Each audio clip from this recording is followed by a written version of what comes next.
6:30 this morning to say that media was already here, then they wanted to set up.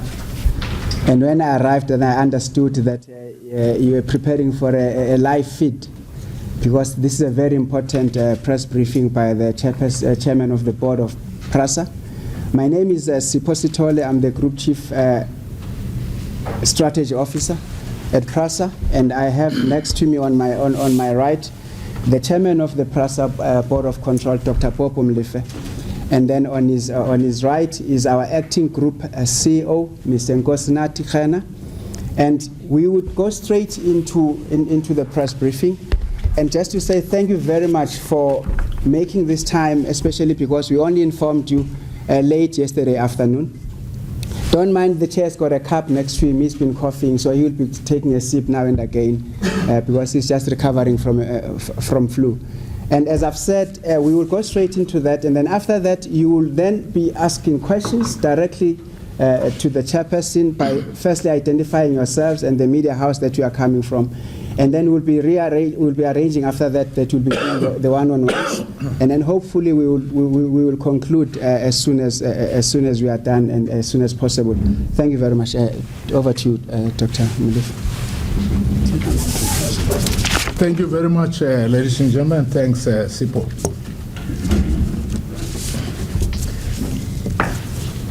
The recent Public Protector report, Derailed, which is a report on the investigations on maladministration relating to financial management, tender and appointment irregularities against Prasa, are a matter of concern to this board and management, as well as to the shareholder, to whom we as a board are accountable. The Public Protector widely reported report is equally of public interest. Accordingly, the board of Prasa is impelled to take the necessary measures on the reported maladministration and irregularities raised therein. The Public Protector, as you all know, received 37 complaints and made several damning findings, which the board has already begun to address appropriately. The Public Protector stated in respect of those complaints that she could not fully investigate because of late arrival or inconclusive information, and further complaints that she received at the time of the finalization of Volume 1 of the report. She would deal with the same complaints in Volume 2 of her report. Prasa, committed to cooperating in this regard, has asked the Public Protector's Office to forward the new complaints, as some of them might be the subject of ongoing internal investigations already commissioned by the Prasa board, which the Public Protector might find very useful in her continuing investigations.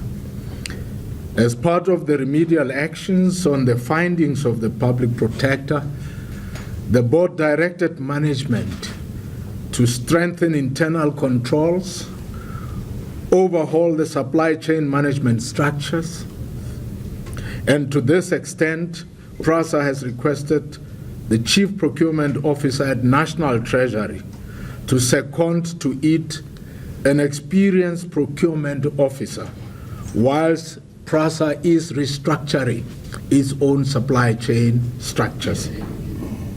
Furthermore, Prasa is considering appropriate legal steps in respect of some of the remedial actions recommended by the Public Protector.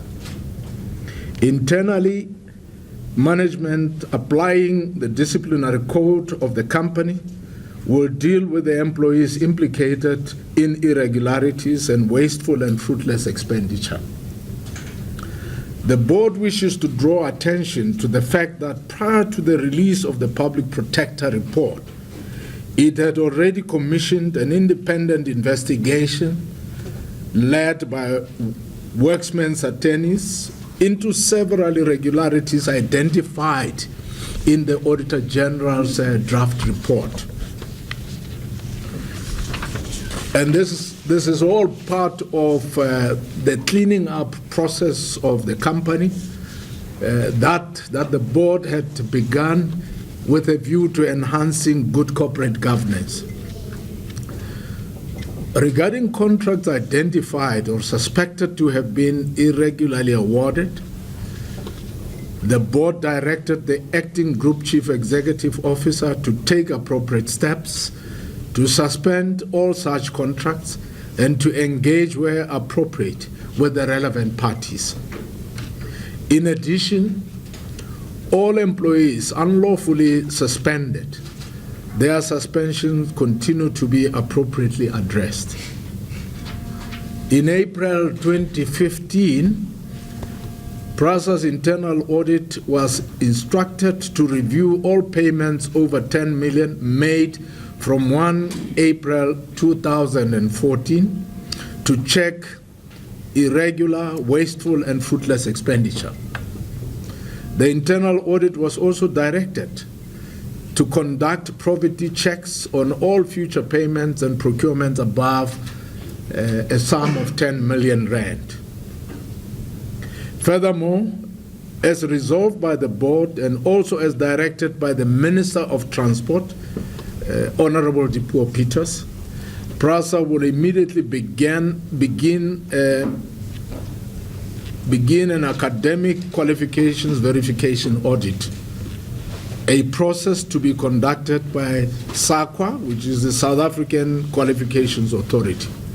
And communication will be directed to all levels of employees in the organization so that they should understand that there would be this investigation, verification of their qualifications. Ladies and gentlemen, we remain committed to ensuring the rollout of a modern passenger rail system of the future, which will deliver on the mandate of Prasa. Prasa continues to strive and to remain the leader in the public transport solutions and its rail transportation system to be the mode of choice of the passengers. So what am I saying? This organization is on track. It is doing its work. The highly experienced management collective, acting in concert with thousands of the Prasa employees, are capable of discharging our historic mandate with the highest degree of ethical standards and unwavering commitment to good corporate governance. And thank you very much for listening to me. Thank you, Chairman. And you would appreciate that this press briefing is with regard to how the board intends to deal with matters arising out of the Public Protector's report as well as that of the Auditor General's report. So I would urge colleagues that we contain the inquiry or the questions with regard to what the board had prepared for you today. You will also be given the press statement after this, either physically, it will also be emailed to you as we are done right now. So we would then take any questions, and again, please identify yourselves, the media house, and then the specific question. Thank you. Yes, sir. Hi, good morning. Secretary from ABC News. I'd like to know if you mentioned that there will be appropriate action taken against employees that indicate in the report. Does that include your former group CEO, Mr. Lakim Anders? And what action are you actually going to take against him specifically because he was largely implicated in the Public Protector report? Thank you. I will take 2 more questions as the first round. Yes, sir. Mr. Molefe, you mentioned the transition audit that you are taken to conduct. Was this triggered by that case of Mr. Chimkulu, or there are other cases that you suspect might be of fraudulent or unethical qualification? And also, if you could elaborate on the legal action that you are intending to take, who is it against? Thanks, Mr. Maseko. Is there another question on the first round? Okay, whilst we are gathering your thoughts, then I will ask the chairman to respond to the first two questions, that of Stearman and that of Maseko.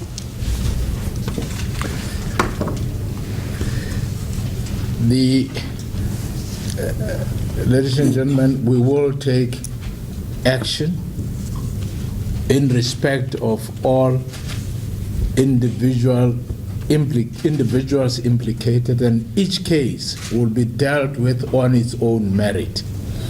And I'm not going to single out any individual in this regard. All I can say that as we take legal advice in respect of the remedial actions recommended by the Public Protector, we will then identify the individuals affected, assess the merit of this case, regardless of who the individual involved is. In some instances, it may well be a question of recovering some monies of the company that would have been willfully, fruitlessly, and wastefully expended. But I'm not going to get involved in talking about names of individuals. With regard to qualifications, was it triggered by the Mtimkulu saga? Well, it had a lot to do with that, I must say. I'm sure all of you, as members of the public, would have expected the company to check, to begin to look at itself and say, hey, was this the only incident? Or could there be many others? So it was triggered by that. But in the normal course of the work of the company, it is expected that as people get employed, at the time when they have been interviewed and the offers are made to them, these offers would have been preceded by a process of verification of their qualifications or skills. We don't know what happened previously, but we think that going forward, this is what we're going to do. Was the Mtimkulu matter the only one? No, it was not. We did find another doctor who has now since resigned, who has also admitted that he's not a doctor. He got his doctorate in how many days? In a very short space of time.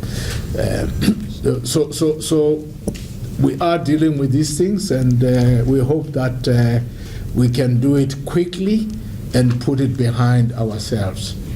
And in dealing with this matter, we want to make it clear that the company and management are not conducting a witch hunt.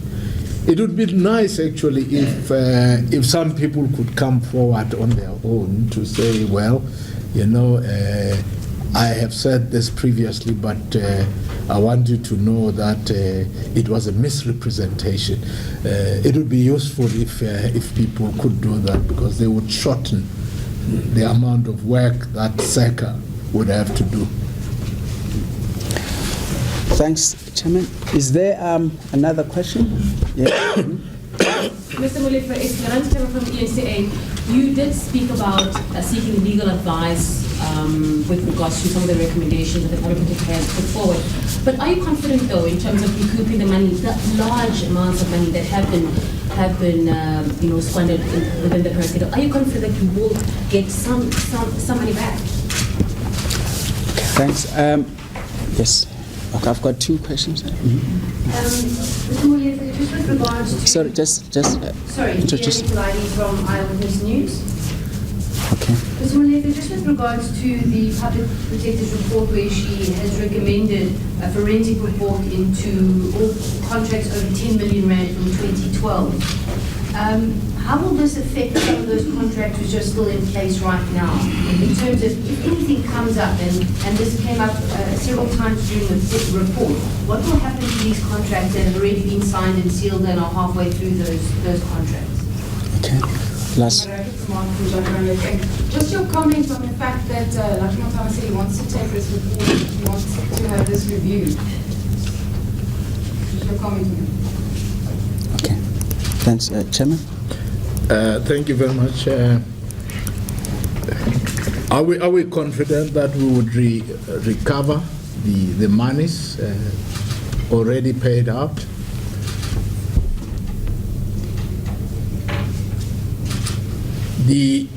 Whether that happens, I think it's a function of the merit of his case and the material circumstances arising out of legal investigations. It may well be that it is possible to recover some of the monies, but where I am sitting, I can't tell you how much can be recovered. But it should be possible to recover some of the monies to the extent that there might have been undue enrichment. Eyewitness news, contracts, these contracts might be going on and signed and sealed. I did say when I started talking that each case would be considered on its merit. Let's take the example of the SASSA case. The court rules that the contract is illegal and therefore invalid. But the court also recognized the fact that those receiving social grants would suffer if it was terminated immediately. So it allowed a lead time for SASSA to issue another invitation to tender. So it sets a very good precedent for us. So we will look at every case, because in dealing with the contracts also, we don't want this all-important modernization program of Prasa to suffer. We don't deal with those contracts in a reckless way, because it is not about us, it is not about these employees there. It is the impact that those contracts will have on the ordinary people there who are commuters and passengers. So we've got to make sure that they don't suffer as a result of that. Yet I must say that we have to act, because remember, as the accounting authority, we are obliged in terms of Section 51 of the Public Finance Management Act to prevent irregular, fruitless, and wasteful expenditure. If we don't do anything, if you go to Section 56 of the same Act, you probably will find that the accounting authority might be found criminally liable for not observing the law. So we are doing what is right, what has to be done in terms of the laws of the country. What's your comment that Mr. Montana will review the report? What is my comment about Mr. Montana saying he would review the report? I think he's exercising his constitutional right. He may do so if he wishes to do so. I mean, I've got nothing to say about it. I think he can proceed and do so.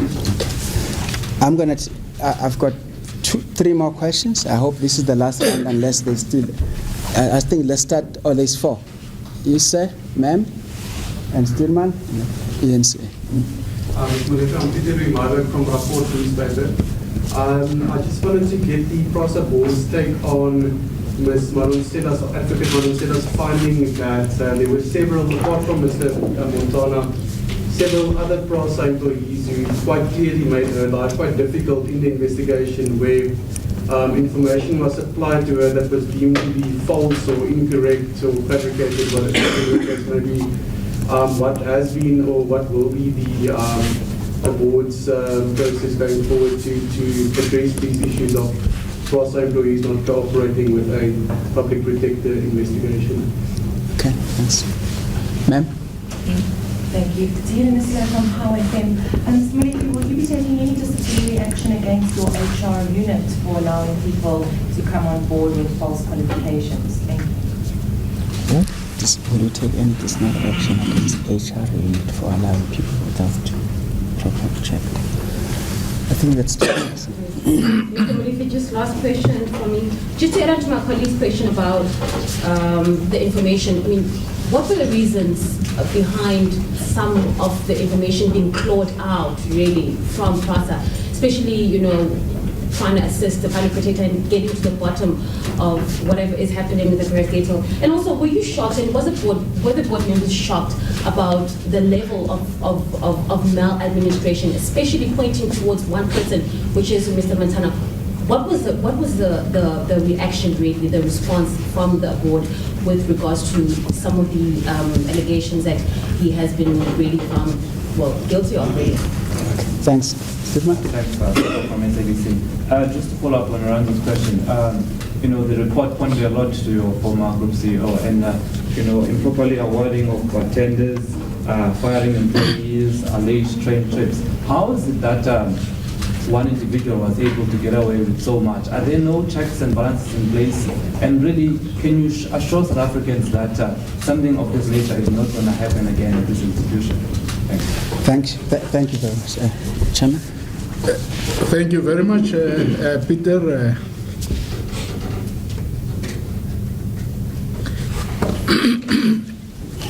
Peter, several employees are implicated. I did say in my statement that management, under the leadership of the acting group CEO, Mr. Nati Khena, were applying the appropriate policy and disciplinary code of conduct of the company, pursue those matters to the extent that specific individuals have been mentioned and to the extent that those specific individuals may still be in the company. As a matter of fact, we have already commissioned work to be done in respect of the work of the report of the Public Protector. We have a matrix that disaggregate issues. It sets out what are those issues that are of civil action to recover the money, what may be those issues that may be of disciplinary process by Prasa itself, what are those issues that may relate to legality or illegality of contracts. So we are working on that. We're deepening our focus and further interrogation of those questions, and at an appropriate time, measures will be taken. And as we move from time to time, we will announce what we are doing. But it is also important that to the extent that individual employees are implicated, those employees would need to be formally advised by their managers or the acting group CEO of what is emerging in the work that we are doing and the report of the Public Protector. And that would apply even to the HR unit. We would have to look at what were the weaknesses in that HR unit that resulted in things falling through the cracks in the manner in which that has happened. I mean, we are rigorously involved in the process of strengthening internal controls in the organizations, building new systems, and ensuring that there is cooperation amongst all employees and management, both between the board and the acting CEO as the head of the executive team and the company. So we are dealing with those questions, and I know you are impatient. You would like to know immediately what action is being taken against who. But you know what happens if you precipitously go into actions. You lose your case. So we've got to take our time and make sure that we follow process and comply with the legislative framework of the country. Particularly, I think, like basic conditions of employment as well as the Labor Relations Act. Were we shocked about the damning findings? Yes, we were shocked. We were shocked. We are a new board.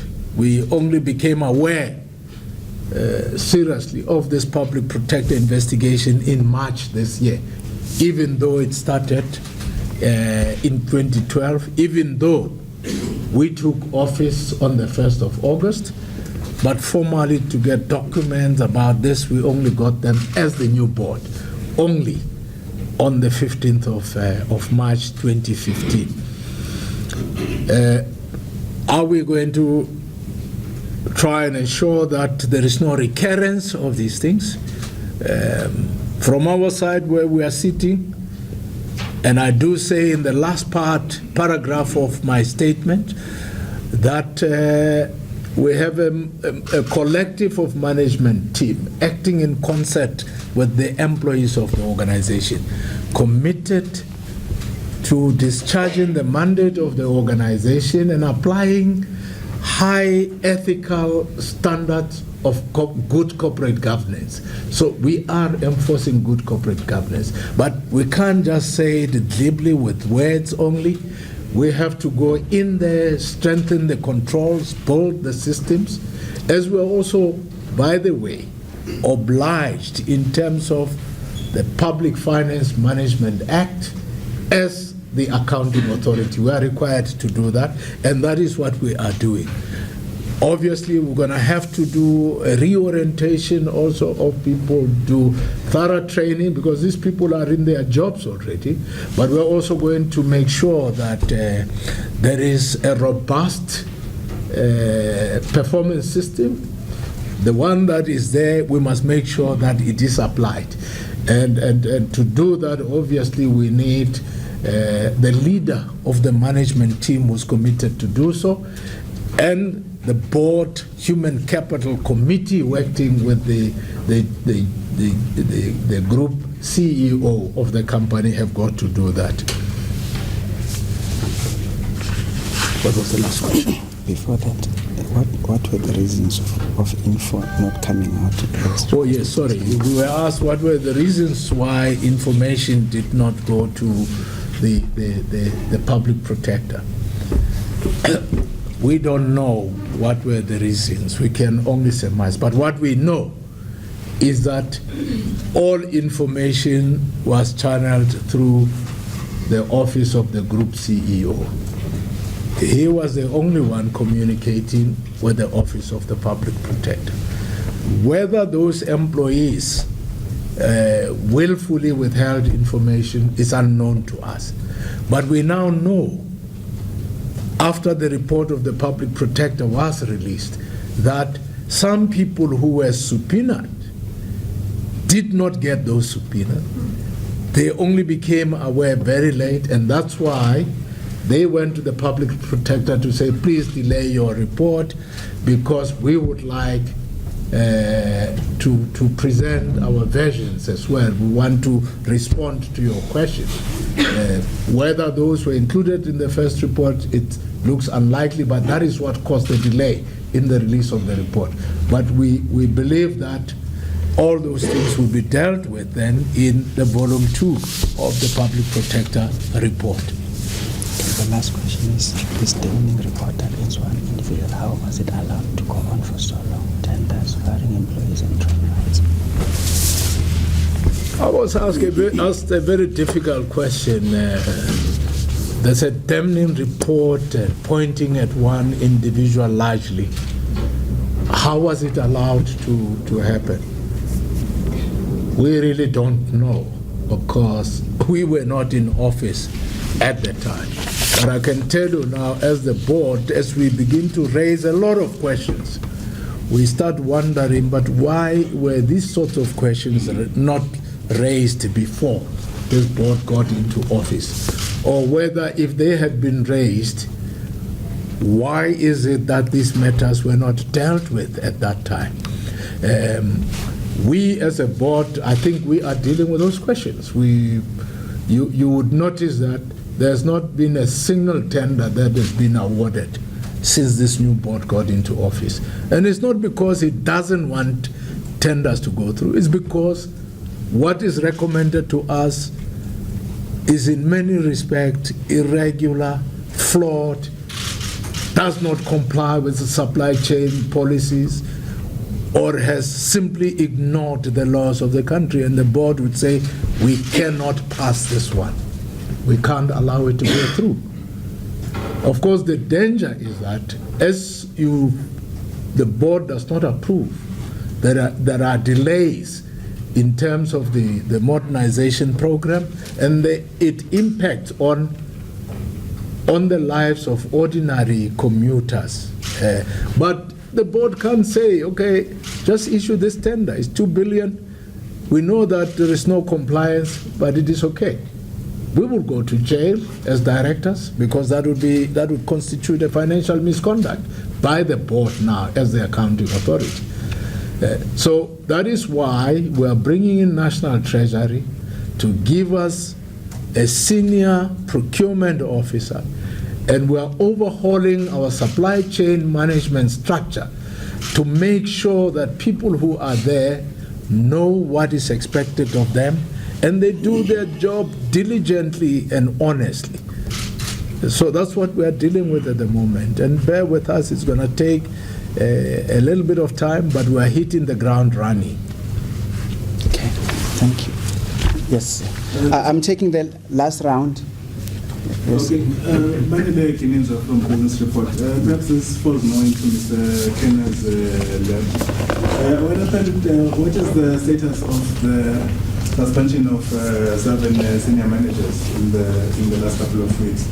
Where is their process at now? What is expected to happen? And Gia? Mr. Molefe, I think it was in July, you opened up a case at the police station for conspiracy to commit murder, and you were concerned about your personal safety. I just wanted to find out if you've had any update from the police, and if you still feel that your life is under threat. Okay. I think that will be the last open questions. Thank you very much, Mr. Chair.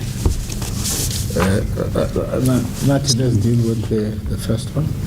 Thank you for the question. At the moment, they have been issued with charges. I was informed that the date for the hearing have been set, and we will follow the normal disciplinary process. Thank you. Have I received an update regarding the case I opened? I haven't in recent time. I did have some senior people calling previously. I obviously need to send lawyers to find out from them what is the status of the case. But I think they have to investigate. Do I still feel that the threat is real? Yes, I consider the threat to be real. And I think as we proceed to deal seriously with some of these matters of irregularities, quite clearly certain service providers implicated, certain individuals implicated, I do expect that there would still be a need for us to be cautious about our own safety, and I'm very cautious about it. I'm taking the necessary precautions. Okay, thank you, colleagues. I know that some of you were frustrated in the last week and a half that we were not giving you answers pertaining to the report. It was for this purpose that we wanted the board, the chairman of the board, to address you in totality around this report, both the Auditor General as well as the Public Protector's report. And you may have noted that he said that you will be expecting us to move speedily and provide answers as to what exactly has been done now. The same process will follow. We won't be able to answer you in another week, or let me say in the next few days, where are we now with the process of what the chairperson has said. When we are ready, we'll call for this press briefing again, and the chairman will brief you exactly where we are with regard to the actions or the remedial action that has been taken. On that note, I want to thank you. Now, I know the chair does not have enough time, but we will allow for a few one-on-ones that you would meet. And Nana, if you just raise, she's going to come to just direct traffic, that we manage it properly. And on that note, I want to thank you very much for coming, and thank you, Chair, for your time, and the Acting Group CEO. Thank you. Thank you, Bob. So, well done. Thanks. Well done.